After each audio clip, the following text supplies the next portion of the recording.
Hello guys, my name is Rishabh डालिया। तो इस लेक्चर में आप लोग देखने वाले हैं कि रिएक्ट जेस का एक प्रोजेक्ट अगर अपने को सेटअप करना है तो इंस्टॉलेशन का क्या प्रोसेस है, उसका हम लोग पूरा फोल्डर स्ट्रक्चर देखने वाले हैं और हम लोग डॉक्यूमेंटेशन में जाके देखने वाले हैं कि किस तरीके से हम लोग एक इंस्टॉलेशन प्रोसेस को फॉलो करने वाले हैं। तो चलिए स्टार्ट करते हैं। ओके गाइस, सो मैंने गूगल पे सर्च कर रखा है कि रिएक्ट जेएस। अब यहाँ पे रिएक्ट जेएस की वेबसाइट मेरे को सामने पॉपअप हो गई और यहाँ पर मैं अंदर जाने के बाद में लर्न रिएक्ट जेएस के अंदर जाता हूँ तो ये इंस्टॉलेशन पार्ट आपको दिख रहा है। तो इंस्टॉलेशन भी यहाँ पे क्या बताया जा रहा है कि React has been design for the start for gradual adoption. You can use little or as much as React, whether the powerful। मैंने ये पढ़ रखा होगा इस, तो ये बोलने का मतलब इसका ये है कि यहाँ पर जो नीचे इंस्ट्रक्शन सेट दिए हैं उसके हिसाब से आप इंस्टॉलेशन प्रोसेस कर सकते हो। बट इंस्टॉलेशन करने के लिए स्टार्ट अ न्यू प्रोजेक्ट के ऊपर जाना पड़ेगा और स्टार्ट अ न्यू प्रोजेक्ट के अंदर उन्होंने दे रखा है कि अगर आपको प्रोडक्शन ग्रेड रिएक्ट फ्रेमवर्क का अगर इंस्टॉलेशन करना है तो फिर आपको रिएक्ट जेएस नेक्स्ट जेएस के थ्रू करना है। अब ये नेक्स्ट जेएस क्या है ये भी हम लोग डिटेल में बाद में देखेंगे। इसके ऊपर मैं एक अलग प्लेलिस्ट बनाने वाला हूँ क्योंकि अभी 2023 के हिसाब से जो रिएक्ट के अपडेट आए थे उसके हिसाब से आपको नेक्स्ट में प्रोजेक्ट बनाना बहुत ज़्यादा बेनिफिशियल है। और ये रिएक्ट की डॉक्यूमेंटेशन बोल रही है कि next JS is a full stack framework, react framework, and it is a versatile and lets you to create a React app of any size, from a mostly static blocks to a complex dynamic application to create a new Next.js project run in your terminal. So basically इनका बोलना ये है कि आप एक simple से block या static यानी कि जो जिसमें बैकएंड नहीं होता है या फ्रंट एंड से सारा डेटा पॉपुलेट करते हो उसे स्टैटिक ऐप कहते हैं। तो स्टैटिक यानी कि सिंपल स्टैटिक ब्लॉक से आप स्टार्ट कर सकते हो और एक कॉम्प्लेक्स से कॉम्प्लेक्स यानी कि नेटफ्लिक्स या फिर ई कॉमर्स अमेजोन टाइप का प्रोजेक्ट भी इसमें बना सकते हो। अब गाइस जो नेक्स्ट जेएस है इसको यूज़ करने के फ़ायदे प्रूफ फॉर्म्स जो है वो नेक्स्ट जेएस में हम लोग देखेंगे। और ज़्यादा टाइम वेस्ट ना करते हुए आगे बढ़ते हैं तो इसके थ्रू हम लोग नहीं करने वाले क्योंकि आपको पहले रिएक्ट सीखना है, रिएक्ट के बेसिक सीखना है। रीमिक्स भी नेक्स्ट जेएस की तरह एक प्रोडक्शन ग्रेड का फ्रेमवर्क है रिएक्ट जेएस के लिए। उसके बाद में गैट्सबी जो है वो फ्रेमवर्क है, C M S backed website है जो कि सी एम एस यानी कि कस्टम मैनेजमेंट सिस्टम है। उसके बाद में इसको हम नहीं देखने वाले डिटेल में। एक्सपो जो है वो रिएक्ट नेटिव के लिए काम में आता है, बट एग्जैक्टली जो हम लोग देखने वाले can I use react without framework और नॉट, तो इसके डिटेल में हम जाएंगे। वो पूरा डिस्क्रिप्शन दे रहे हैं कि आपको डायरेक्टली रिएक्ट क्यों नहीं यूज़ करना है। ये आप डिटेल में आप चाहो तो पढ़ सकते हो, बट मैं इसको स्किप करूँगा और डायरेक्टली मैं नीचे चले जाऊँगा जहाँ पर लिखा है कि कस्टम अगर आपको ऐप बनाना है, बंडल बनाना है, अगर रिएक्ट के अंदर के डायरेक्ट जाना है तो फिर आपके पास वाइट और पार्सल दो चीज़ें हैं। और जिसके अंदर में वाइट जो है उसके अंदर जाने वाले हैं। अब आप लैंड कर गए हैं वाइट के वेबसाइट में और वाइट की जो डॉक्यूमेंटेशन है वो ये बोल रही है कि get ready for a development environment that can finally catch up with you in React so next generation front end tool. So अब इसके अंदर में गेट स्टार्टेड हम करते हैं। तो वाइट के अंदर में आप और बहुत सारे प्रोजेक्ट बना सकते हो जैसे कि वेनिला जावास्क्रिप्ट जो कि जावास्क्रिप्ट का प्लेन फ्रेमवर्क है। टाइपस्क्रिप्ट और जावास्क्रिप्ट दोनों के लिए Vue JS, React JS, Preact, लिन एंड स्वेट। तो स्वेट सो बेसिकली हम लोगों को बाकी तरफ ध्यान नहीं देना है और हम लोगों को ध्यान देना है डायरेक्टली रिएक्ट की तरफ। तो डायरेक्टली हम लोग शुरू करते हैं। इसको कॉपी करता हूँ मैं। और क्योंकि ये बोल रहे हैं विथ npm, जैसा कि हमने लास्ट लेक्चर में देखा था, आपने नोड जेएस को इंस्टॉल किया था तो आपको वहाँ पे npm आ गया होगा। ये क्या बोल रहे हैं यहाँ पे आप पढ़ सकते हो कि why requires Node JS version at least 14.18। तो अगर अब मैं आपको दिखाऊँ तो हमने उसके ऊपर का ही वर्जन डाउनलोड किया है। हमारा जो वर्जन है वो कुछ 18.16 है। तो यानी कि वो अब इस वर्जन से बड़ा है और 16 प्लस, तो हमारा तो 18 है। However, some template require a higher version, but हमारा काम हो जाएगा क्योंकि हमारा ऑलरेडी हायर वर्जन है। तो यहाँ पर अगर आप npm यूज़ करें तो ये, और अगर यान यूज़ करें तो आपके लिए ये है। और pnpm एक और है जो कि ये। बट हम लोग npm यूज़ कर रहे हैं तो आप यहाँ से डायरेक्टली कॉपी कर सकते हो। और मैं VS कोड में चले जाऊँगा। VS कोड पर मैं अपना रिएक्ट जेएस का एक फोल्डर खोल रखा हूँ, और मैं यहाँ पे जब टर्मिनल खोलूँगा, टर्मिनल आप यहाँ से भी खोल सकते हो, और कंट्रोल शिफ्ट ये जो बटन है टेम्पलेट लिटरल का, यहाँ पर भी आप कर सकते हो। अब इसके बाद में जो मैंने कॉपी किया था वो मैं पेस्ट कर दूंगा। जैसा कि आप देख पा रहे हो npm क्रिएट white@latest, यानी लेटेस्ट वर्जन से प्रोजेक्ट क्रिएट करेगा, जहाँ पर अभी आपको पूछने वाला है कि क्या आप सच में प्रोजेक्ट क्रिएट करना चाहते हो, क्या आप सच में पैकेज इंस्टॉल करना चाहते हो। तो मैं येस पर वाई करके एंटर करूँगा। और इस प्रोजेक्ट का नाम क्या है, तो यहाँ पे मैं नाम अभी का रहने देता हूँ और एंटर करूँगा, और मैं सिलेक्ट करूँगा कौन सा प्रोजेक्ट मेरे को करना है। तो जैसे हमारा डिस्कशन हुआ था, रिएक्ट हम लोग करने वाले हैं और सिंपल जावास्क्रिप्ट के साथ जाएंगे। That's it. तो जैसा आप देख पा रहे हो, ये जो प्रोजेक्ट है वो वाइट प्रोजेक्ट के अंदर में क्रिएट हो चुका है। और यहाँ पर दो प्रोसेस है आपके पास, जैसा ये बता रहा है कि सी डी स्पेस प्रोजेक्ट का नाम है हमारा वाइट डैश प्रोजेक्ट। तो CD राइट डॉट प्रोजेक्ट से मैं इस फोल्डर स्ट्रक्चर के अंदर चले गया। तो जैसा आप देख सकते हो कि पाथ चेंज हो गया। तो मैं हमेशा रिकमेंड करता हूँ, रेदर देन कोई कन्फ्यूजन हो ऐसे, आपको अगला स्टेप करना है npm इंस्टॉल, और उसके आगे करना है आपको npm run dev। Just keep this in mind, npm install and npm run dev। तो मैं ज़्यादा कन्फ्यूजन लेने से बेटर मैं जाता हूँ और इसके अंदर में जाकर यहाँ पे यही फोल्डर खोल लेता हूँ, ताकि लेफ्ट साइड में जो नेविगेशन है वहाँ कोई कन्फ्यूजन ना हो। अब मैं डायरेक्टली वाइट प्रोजेक्ट के अंदर में मेरे को अगला करना था npm इंस्टॉल। और उससे क्या होगा मैं आपको अभी बताऊंगा बहुत ही जल्दी। एक बार ये इंस्टॉलेशन हो जाए, npm install, oh sorry, just a minute,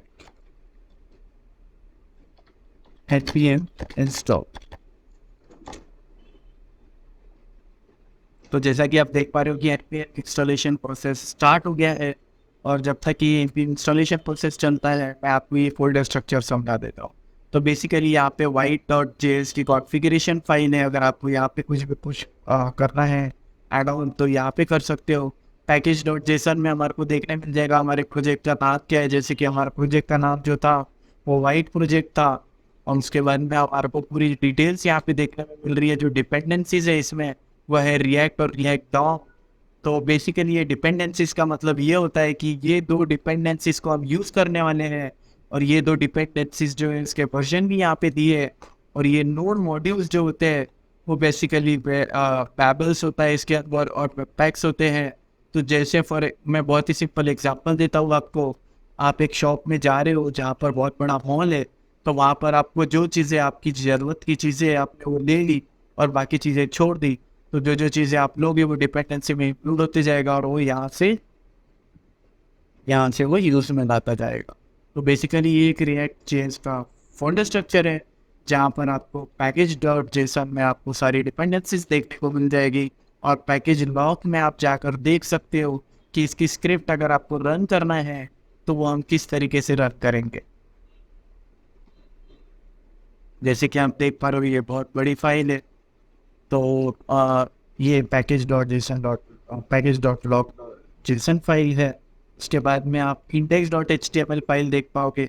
तो अगर फॉर एग्जांपल मैं इस प्रोजेक्ट को चालू करना चाहूँगा तो npm run dev करना है। अगर आपको याद होगा तो अगर आप सिंपल रिएक्ट प्रोजेक्ट होते हैं तो हम वहाँ पे npm start करते थे, बट यहाँ पे हम करेंगे npm run dev। अब npm run dev जो है वो हमारा कंट्रोल, और इस चीज़ पे आप क्लिक करोगे तो अगले इस पे कॉपी हो जाएगा। बट मैं इसको कॉपी कर रहा हूँ और यहाँ पे नेक्स्ट स्टेज पे मैं खोल दे रहा हूँ। तो यहाँ पे आप देख पा रहे हो, अगर ये इस तरीके से रिएक्ट हो का है और ये आपका वाइट का लोगो दिख रहा है और ये दिख रहा है आपको, तो इसका मतलब आपने सही तरीके से इंस्टॉल कर लिया है और आपका प्रोजेक्ट इंस्टॉल हो चुका है। चलिए अब देखते हैं ये जो आपका index.html है ये क्या काम करता है। तो जैसे कि index.html में हेड में हमारा जो दिख रहा है आपको वो वाइट का लोगो दिख रहा है और वाइट कलर से रिएक्ट लिखा हुआ है। तो टाइटल अगर आप लोग चेंज कर देंगे और हम लोग ऐसा कर देंगे हम लोग कर देंगे ऑफ रिएक्ट, अगर ये कर देंगे तो फिर यहाँ पे जो टाइटल है वो देख पा रहे हो कि चेंज हो गया है। और इसके बाद में अगर आप देख पाओगे वो जो लोगो है वो तक के हटने का है, तो ये लोगो को मैं कमेंट आउट कर देता हूँ। जैसा कि आप देख पा रहे हो इमेज के अंदर जाके एसवीजी फाइल को उठा रहा है, तो ये देख रहे हो आपकी लोगो भी चले जाती है। तो आप अपने फाइल का यहाँ पे नाम दे सकते हो, मैंने सिंपल सा दे दिया इंस्टॉलेशन ऑफ React.js। और यहाँ पर अगर मैं सोर्स फाइल में जाऊँगा, ये सबसे ज़्यादा इंपॉर्टेंट फाइल होने वाली है। गिट इग्नोर जो है, इससे पहले हम लोग ये देख लेते हैं कि गिट इग्नोर में जितनी भी चीज़ें मैं इंक्लूड करूँगा, तो जब मैं गिटहब में पुश करूँगा अपना प्रोजेक्ट, ये सारी फाइल्स उसको इंक्लूड नहीं करेगी।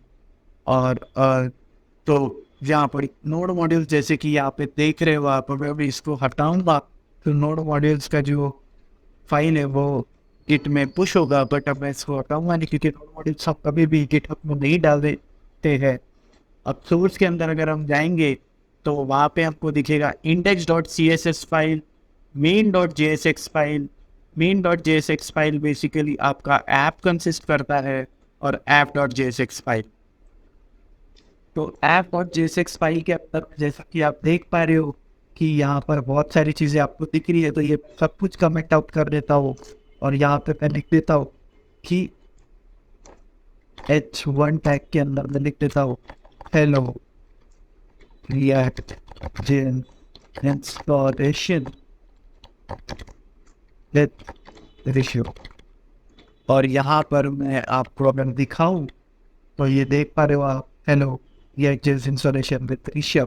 और थोड़ा सा वो स्टाइलिंग प्रॉपर नहीं है उसका, बट इट्स ओके। हम लोग मेन यहाँ पर ये देख रहे हैं कि app.js फाइल दिखता कैसा है। और अगर मैं इसको एंटर दूंगा और हेलो का फाइलिंग से कर लो, तो जैसा कि आप देख पा रहे हो hello React.js installation with Rishabh, simple सा। तो इसमें क्योंकि CSS लग के आ रही है ऑलरेडी, अगर आप main.js में देखोगे तो यहाँ पे index.css का इस्तेमाल किया गया है, जिसके वजह से सेंटर में आ रहा है।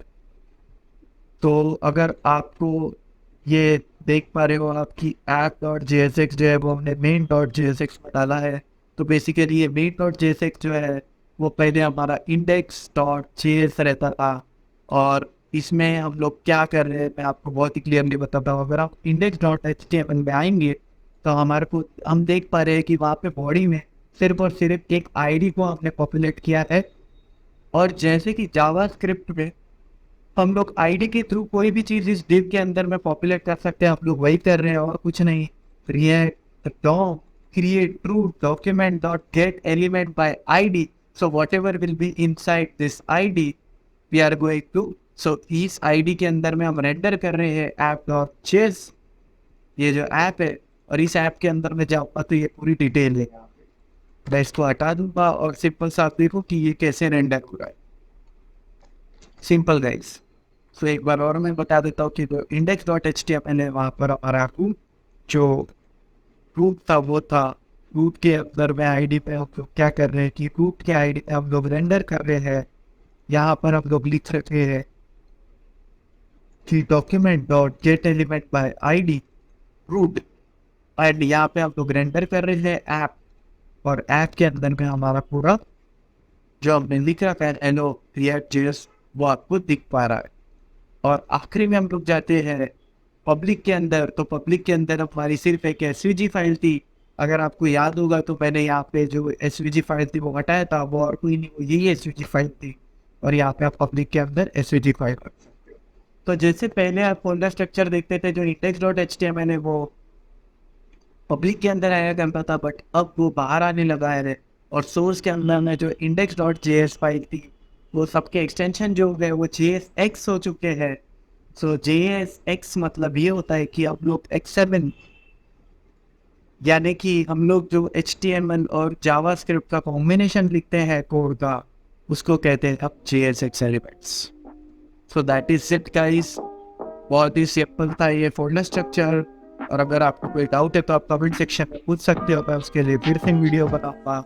और नेक्स्ट लेक्चर में आप लोग एक सिंपल सा कंपोनेंट बनाकर देखेंगे और बेसिक चीज़ें देखेंगे कि क्या क्या चीज़ें होती है React.js। Thank you so much.